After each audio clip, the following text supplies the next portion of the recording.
Konon lahirnya konstitusi di Roma dilatar belakangi oleh hegemoni dominasi kaum gerejawan atau kaum rohaniawan pada masa itu. Juga ada sebuah sumber hukum atau aturan yang disebut dengan kanonik atau kitab aturan gereja. Namun di sisi lain aturan ini di dalamnya memiliki maksud atau tujuan untuk pribadi atau kelompok yang mana pada akhirnya ada salah satu pihak yang merasa dipinggirkan atau ditindas. Dari negara Inggris, yaitu ada salah satu istilah dalam bahasa Inggris pada tahun 1164 yang disebut dengan Constitution of Clarendon. Undang-undang Clarendon ini merupakan salah satu bentuk pernyataan atau sikap yang diresmikan oleh salah satu tokoh Raja Henry yang kedua pada Januari 1164, yang dimana substansinya adalah dia membahas batasan kewenangan pengadilan gereja, hampir sama dengan Roma yang tidak sewajarnya tidak mementingkan kepentingan umum. Ada Magna Carta 1255, yaitu piagam yang berisi konstitusi. Di dalamnya membahas mengenai transparansi atau hak interpelasi yang diinginkan oleh kaum bangsawan ketika itu. Pada masa itu ada aturan pemimpin yang membuat peraturan yang memang cenderung mengeksploitasi pada kaum bangsawan di Inggris pada saat itu.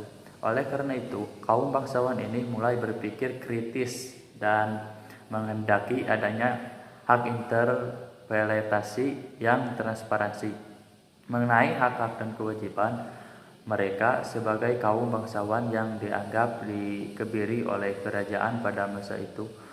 Oleh dari itu, maka lahirlah Magna Carta pada tahun 1255. Dari Prancis, yaitu konstitusi Prancis mulai diadopsi pada tanggal 4 Oktober 1958. Konstitusi ini dijuluki sebagai Konstitusi Republik kelima dan menggantikan Konstitusi Republik keempat, yaitu Charles de Gaulle adalah tokoh utama dalam memperkenalkan konstitusi baru. Sementara isi konstitusi ditulis oleh Michel Debré sejak tanggal pengesahannya. Konstitusi ini telah diamandemenkan sebanyak 18 kali dan yang terbaru pada tahun 2008. Yaitu dari Belanda ada juga konstitusi tidak mudah dirubah-rubah seperti peraturan yang lainnya.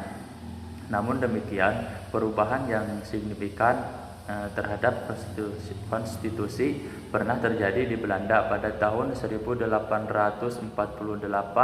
Raja William II setuju untuk merubah konstitusi yang menyatakan sebuah kekuasaan monarki dikurangi dan kekuasaan rakyat menjadi lebih besar. Perubahan ini begitu dramatis sehingga konstitusi pada tahun 1848 yang dirancang oleh ahli hukum konstitusional Thorbecke dianggap sebagai awal dari lahirnya demokrasi di Belanda.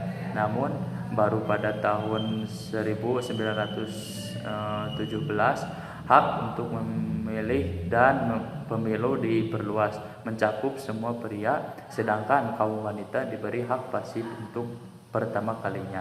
Pada tahun 1922, hak aktif untuk memilih bagi kaum wanita akhirnya ditetapkan dalam konstitusi, walaupun sudah diusulkan sejak tahun 1919.